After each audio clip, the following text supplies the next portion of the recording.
There are so many people all around us who are hurting. Most of these people have no support or way of getting help. They have no voice, no one to stand up for them, no one to advocate for them. Advocacy is all about helping your fellow man. It's about overcoming obstacles and empowering others.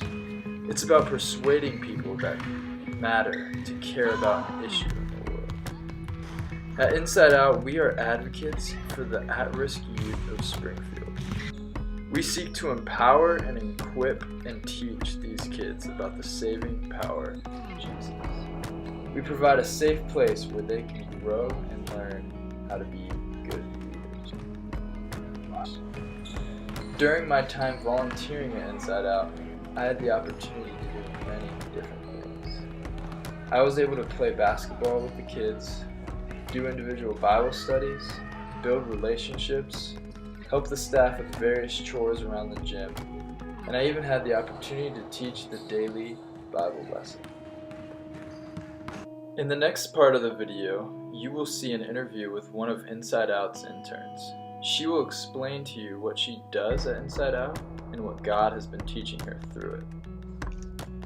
My name's Zoe, and my last name's Dance, so that gives you a clue to what I do at Inside Out. I kind of teach kids dance sometimes. So for the most part, we just share the gospel of Christ with kids. So we spend a lot of time building one-on-one relationships with them, and we love them like Christ loves the church, like we're supposed to, you know. They're not our husbands or anything. You're good, keep going.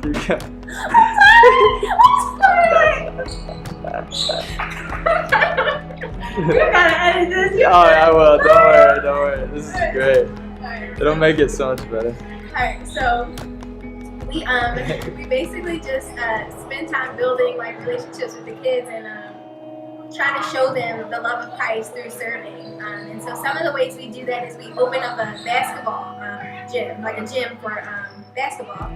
And basketball is like the way we get them here, but the main point of why they're here is so that they can come to know Christ. And so I get to spend a lot of my time just building relationships and praying for them and watching them grow, and that's how I spend a lot of my time here. Cool, awesome. And what's like one thing that you have learned, like specifically, like while you've been at Inside Out? Yeah. Anything? I've learned that I've really learned, this is going to sound a little deep, but I've learned the power of perseverance and how you shouldn't get discouraged when God doesn't give you the big, like the whole thing that you prayed for, but just be thankful for like the little things. Sometimes I treat them like they're my projects. Like I want you to be perfect and I want you to get everything right all together, like all the time. And the Lord's basically like, you know, so like these are people, so he's been showing me that like you can just love them and be thankful for the growth. Like baby steps matter. So perseverance and being grateful for the little growth, because it takes time. Awesome.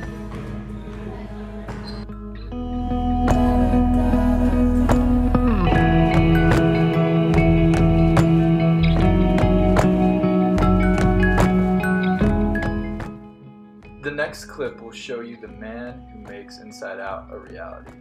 He spends 6 days a week at the gym ministering and watching over all of these kids.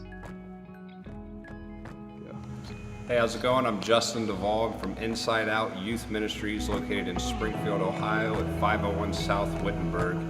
A little bit about what I do. I monitor the gym every day from 4 to 8. Monday through Friday, 6 to 10 on Saturday, making sure kids are behaving in a way that honors God, trying to create a positive atmosphere, a safe place for them to hang out, play basketball, socialize. In the meantime, if they're not on the court, they're doing Bible studies. We teach a lesson that's 10 minutes every day at 6 o'clock. We also feed the kids in our cafeteria from 4:30 to 5:30 every day. So our goal here at Inside Out is to change kids from the inside out. to make them a new creation in Christ. We do that by sometimes just listening to them, mentoring them, giving them advice. I spoke with a guy for 2 hours last night after the shift was over and we closed the gym, just about his life and the hardship that he's faced as an at-risk youth. That's our target audience here, is at-risk youth. A lot of these kids are coming from a lot of brokenness, usually not growing up with any kind of male role model in their life, living in poverty, coming from a background where their family is either violent or involved in some kind of drug use or something. So we try to be a positive influence in their lives, to help guide them in the right direction, to protect them from the world and the temptations of the world and from anything that may be going on at home. We just try to provide a safe haven for that. And obviously our number one goal, other than being a friend and representing an ambassador for Christ, is to guide them to Christ and get them saved. There's been quite a few kids that's been saved since I've been here. It's been pretty amazing. I've seen one kid, Isaiah in particular, really show that he's become born again. When I first came about 6 months ago, he was claiming to not believe in God. He said, the Bible is just a bunch of stories. He would actually interrupt me while I'm trying to do Bible lessons and say, none of this is real. And then one day, it was really sad, I found out that he was talking about suicides, and I was really concerned. So me, him, and my head pastor, we had a meeting in the pastor's office, and Isaiah opened up and he talked about how his mom is a prostitute. He came from brokenness. He doesn't have a mother or a father, and he's been through really rough things in his life. And he said, it's not that I don't believe in God, it's just I just feel so much pain. I'm angry at God because everyone else has a family, even like a mother. If they don't have a mother and father, they have a mother, and I don't have any of that. She's adopted. And towards the end of the conversation, he ended up giving his life to Jesus and getting saved, and I have seen a huge change in him. He sticks up for me now when other kids are disrespectful during lesson or Bible study or on the court. He just is really a new kid, a new person, just really positive. He's uplifting and just amazing what's showing some of God's character, God's love towards these kids is doing. So I just invite you to check out Inside Out if you're not familiar with us. And I'm just so grateful and blessed for this opportunity, and just encouraged by the change that can happen as a result of serving God. It's clear from Justin's testimony that we live in a broken world. There are so many people within a 20-mile radius who are in need. It is our responsibility as Christians to advocate for those in need. We are the ones who can stand up for the broken and the ones who can't stand at all.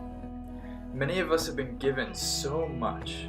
We never got to choose what family or neighborhood we grew up in. We have been given so much.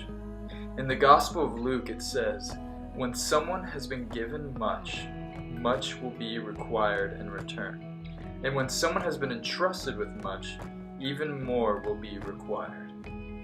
So what will you choose to do? How will you give back? There are hundreds of kids in Springfield who need hope. You have the opportunity to bring that hope to them. You have the opportunity to see lives changed. J.R.R. Tolkien famously says, all we have to decide is what to do with the time that is given to us. What will you do to change the world?